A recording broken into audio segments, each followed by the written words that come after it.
അതെന്റെ ഭാര്യ അഞ്ജലി. എന്റെ ഭാര്യ കെട്ടി ഒരുങ്ങി പുറത്ത് വന്നിക്കണത്. എന്റെ ബോധം ഇപ്പൊ പോവും.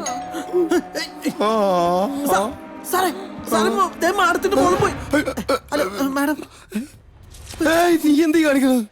കൃത്രിമ ശ്വാസം കൊടുക്ക. ഒന്നും വേണ്ട, ഒന്നും വേണ്ട. എന്നാ പഞ്ചസാര No sugar. I'm on diet. Sir ഒന്ന് വിളിച്ചേ. നിങ്ങളുടെ കുടുംബകാര്യങ്ങളില് ഞാൻ ഇടപെടുന്നത് ശരിയല്ലല്ലോ. അപ്പൊ ഞാൻ പൊക്കോട്ടെ.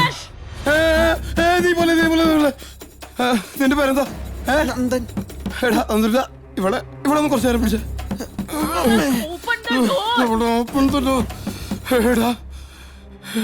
എടാ നീ കുറച്ചു നേരത്തേക്ക് ഇവിടെ ഒന്ന് പരിചയക്കണം.